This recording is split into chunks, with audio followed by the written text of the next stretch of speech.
Patrick McEnroe decries Jannik Sinner suspension, tags Joao Fonseca as future star. The Hall of Fame president has put out a new version of Tennis for Dummies, aimed at the sport's growing rec base. Many Americans heard the name Paul Weiss for the first time in recent months. The New York law firm has been in the news, much more, surely, than it would like.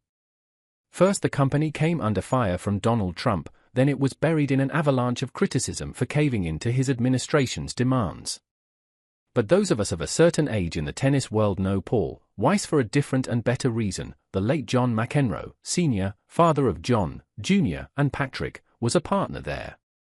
According to Patrick, he and John, along with their middle brother, Mark, have been wondering what their father would make of his old firm's travails. Knuckling under to authority is obviously not in the family tradition. Mark sent us a text, "Dad is probably turning over in his grave," Patrick says. And John wrote back, "Yeah, we're just not sure in which direction. Our dad was a pretty hardcore conservative guy, he liked Trump," Patrick says of McEnroe Sr., who passed away at 81 in 2017. But he was also very much into total free speech. Nearly 50 years after McEnroe became a household name, it remains among the most best-known in US tennis. In part that's because of John's enduring fame and infamy. But it's also because of how many hats Patrick has worn, and continues to wear, in the sport. The Stanford graduate and former ATP pro, who lives in Bronxville, New York, with his wife and 3 daughters, is the last man to captain a winning US Davis Cup team, in 2007. After that, he spent 6 years as the head of the USDA's Player Development Program, where he and Jose Higueras helped lay the foundation for the ever-growing armada of top 100 US players we see today. While those jobs are behind him, McEnroe is still multitasking at 58. Along with his duties as an ESPN broadcaster during 3 of the majors, he's the president of the International Tennis Hall of Fame, and a co-managing director of the John McEnroe Tennis Academy. "My 5 jobs keep me busy," he jokes. This month, McEnroe is revisiting a project of his from the last century. In 1998, he put out the original version of Tennis for Dummies with Tennis.com's Peter Bodo. 27 years later, he has released an updated version with another Tennis.com writer, John Levy. "The publishers approached me a couple of times about doing it over the past 10 years, McEnroe says. This seemed like the perfect moment because tennis is doing great from a popularity standpoint. It's well known that the pandemic gave tennis, and its built-in social distancing, a boost in participation. Those numbers haven't stopped growing since, according to the USTA, the sport reached an all-time high of 25.7 recreational players in 2025.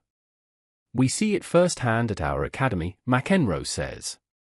"We have 1,000 kids now. Every court, 29 courts, from 4 to 8 o'clock when kids come home from school, are packed. Even that seemingly unstoppable juggernaut, pickleball, hasn't been the downfall of tennis that many thought it would be. Sporttime, the Academy's owner, has 13 or 14 clubs, and pickleball is part of all of them," McEnroe says. But tennis is doing amazing alongside it. "A lot of clubs on Long Island took out tennis courts at one point, now they're putting them back in. I think pickleball helps tennis get more respect, because people see it, and see that it's harder. What do the dummies, aka people new to the sport, of 2025 need to know about tennis today that they didn't in 1998? While the book setup is largely the same, the equipment and history sections have received 21st century updates. The biggest change of the last 25 years, according to McEnroe, is the sport's velocity. The speed of the game is the main thing, everything is faster, he says. So, there's a little more emphasis on string technology, racket technology, the speed of the courts, the newer playing styles. McEnroe cites surface speed as an important shift. When he wrote the first Tennis for Dummies, Wimbledon's grass was still the bumpy, low-bouncing, chewed-up turf of old, and the best way to play on it was to get to the net as early and often as possible. Now there's less difference between the courts at each slam, and fewer players in the forecourt at any of them. It's a big reason you see the same players winning on every surface, which didn't used to be true," McEnroe says. "There's no such thing as a clay court specialist anymore."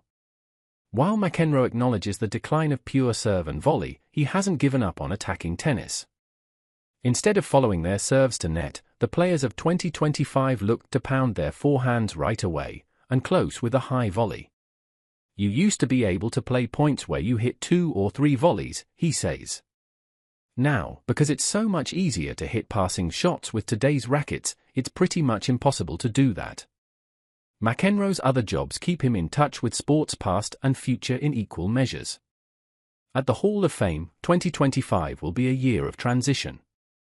Instead of the traditional ATP tournament in July, the grass courts at the Newport Casino will host men's and women's challenger events. The induction ceremony has also been moved to the weekend before the US Open starts. We're trying to ramp up what we do with the induction, McEnroe says.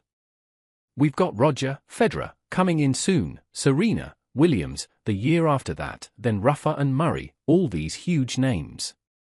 As far as the stars of today go, he's looking forward to Jannik Sinner's return next month. I don't think he should have been suspended, McEnroe says of the Italian, who failed a doping test last spring and is serving a 3-month ban. They went through the process exactly as it was meant to go. I'm not saying it isn't possible that players have figured out how to beat the system. But if you go by what we know, and what the proper protocols were, he was innocent. The argument that other players were treated badly, and therefore we should treat him badly, is absurd. Asked for his opinion on the ATP's teenagers of the moment, Joao Fonseca and Jakub Mensik, McEnroe believes the Brazilian has the brighter future. I just think he's got more firepower, his technique all around is pretty unbelievable, he says of the 18-year-old Fonseca. Mensik's got a little bit more of a funky forehand. He's got amazing speed, but Fonseca to me looks like he has everything. Will Fonseca be the future and change the sport over the next 20 years? If so, McEnroe, wearing his many hats, will surely be there for it. He'll talk about Fonseca's game on TV, teach it as his academy, write about it in Tennis for Dummies 3, and, if all goes as planned, he may welcome him into the Hall of Fame a couple decades from now.